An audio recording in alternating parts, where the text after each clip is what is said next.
Oke teman-teman, kali ini kita akan membahas tentang metode peramalan. Lebih fokusnya yaitu pada verifikasi metode moving average. Jadi yang pertama kali kita akan membahas apa itu metode moving average.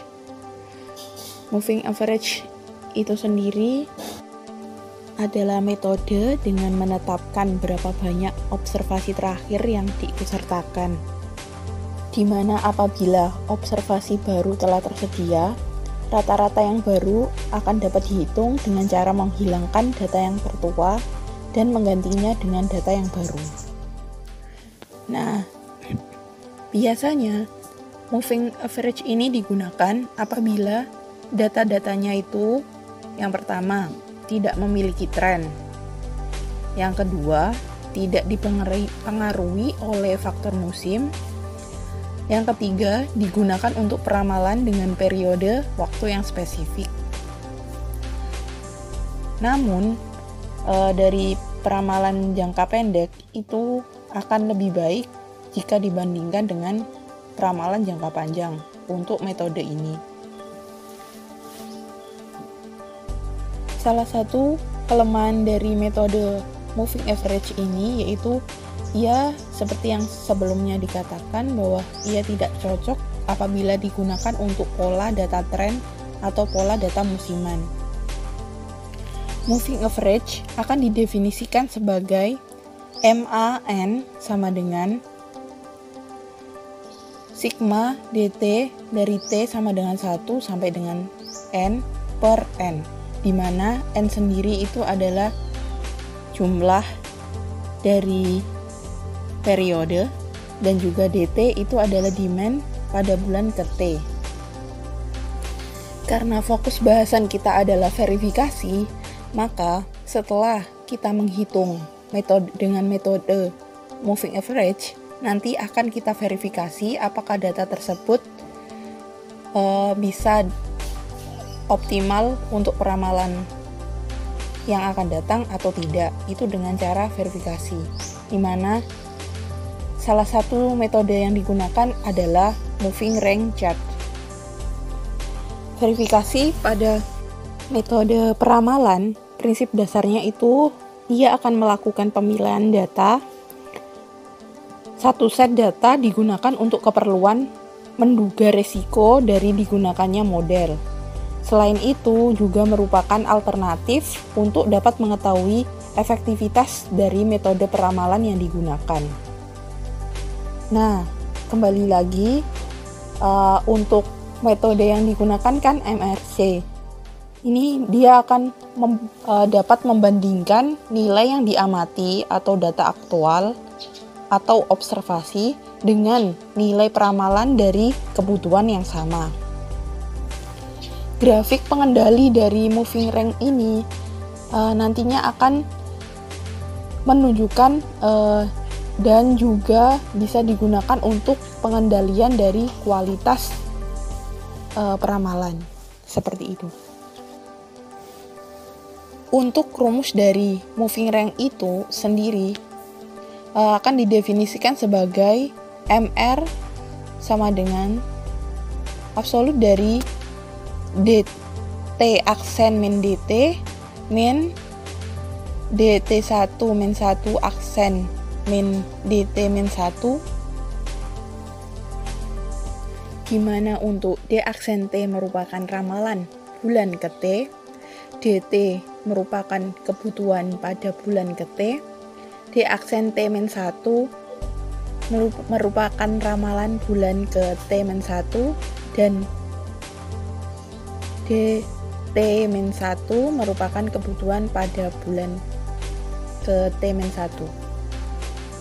Untuk menghitung rata-rata dari moving rank yaitu MR bar sama dengan sigma MR dari I sama dengan 1 sampai dengan I sama dengan N-1 per N-1. Setelah rata-rata MR itu nanti dihitung, kita akan menghitung batas kontrol atas atau UCL batas kontrol bawah atau LCL, dan juga garis tengah atau CL. Di mana untuk rumus UCL itu sendiri bisa didapat dengan mengalihkan MR bar atau rata-rata dari moving rank dikali dengan 2,66. Dan untuk batas bawah atau LCL yaitu minus 2,66 dikali dengan rata-rata moving rank. Untuk CL yaitu sama dengan 0 karena garis tengah. Selanjutnya untuk memverifikasinya kita akan menggunakan grafik di mana kita akan membagi menjadi 3 daerah, yaitu daerah A, daerah B, dan juga daerah C. Untuk membaginya menjadi 3, kita misalkan kita membagi UCL menjadi 3 karena UCL positif, yaitu setelah dibagi menjadi 3 kita dapat menentukan batas A, B, dan C. Peramalan bisa diterima jika pada grafik tidak ada yang out of control. Tanda-tandanya meliputi yang pertama, dari 3 titik yang berurutan, 2 titik atau lebih berada di daerah A. Yang kedua, dari 5 titik yang berurutan, 2 titik atau lebih di daerah B. Yang ketiga, dari 8 titik yang berurutan, seluruhnya di bawah atau di atas centerline. Yang keempat, 1 titik berada di luar batas kontrol. Nah, jika ada salah satu yang memenuhi dari 4 tersebut, maka peramalan tidak dapat diterima. Kita langsung aja pada contoh soal berikut ini. Baik, kita akan mulai untuk menjawab soal tersebut, yaitu dengan langkah pertama, kita membuat tabel berisi konten bulan, penjualan atau D, MA atau moving average selama 3 bulan atau D aksen, dan juga D aksen min D dan MR dengan rumus absolut dari D aksen T min DT min D aksen T min 1 min DT min 1.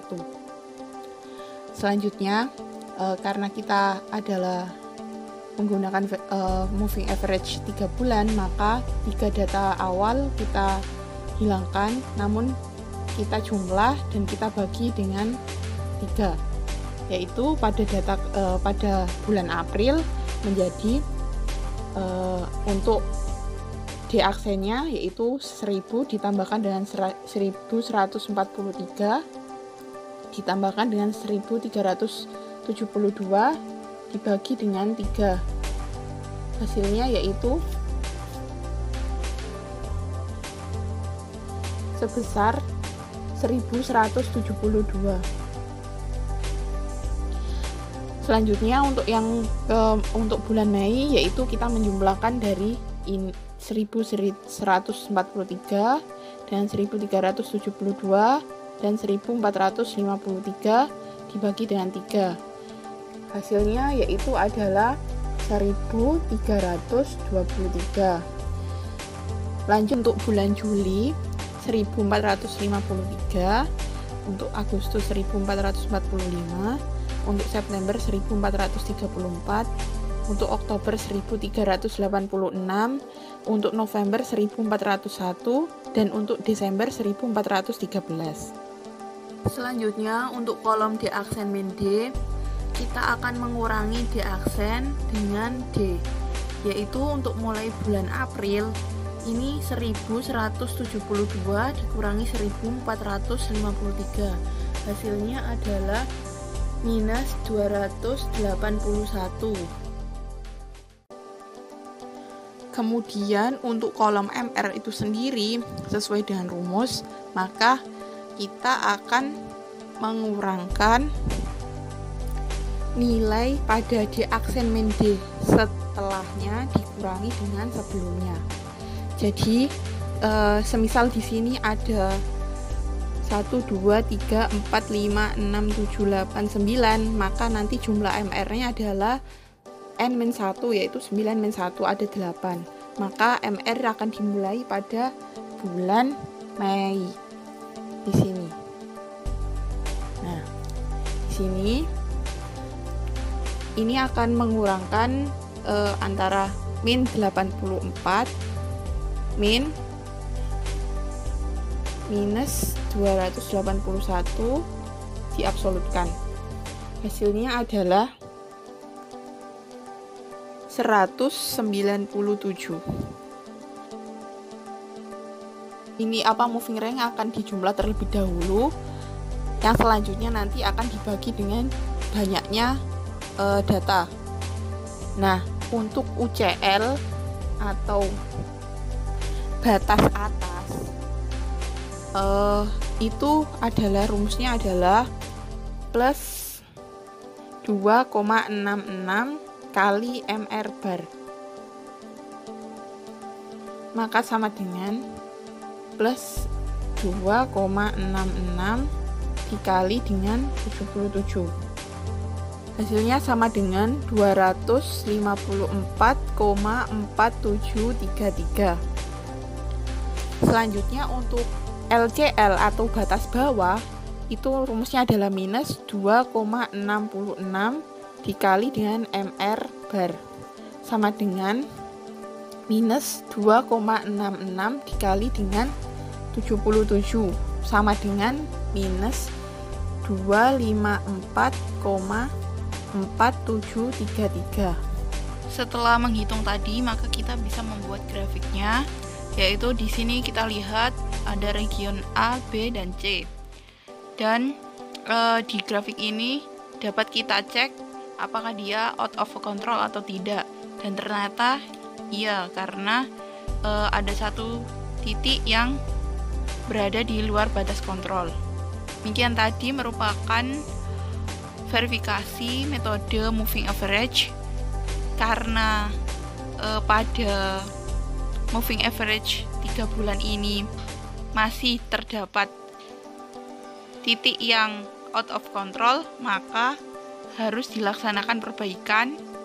Bisa dicoba dengan cara yang sama menggunakan moving average dengan periode 5 bulan. Dengan cara yang sama untuk verifikasi moving average 5 bulan, yaitu kita kosongi untuk 5 data paling awal, dan untuk data selanjutnya yaitu kita menjumlahkan 5 data tersebut dan membaginya dan 5, dan melakukan seterusnya hingga didapat hasil yang sedemikian.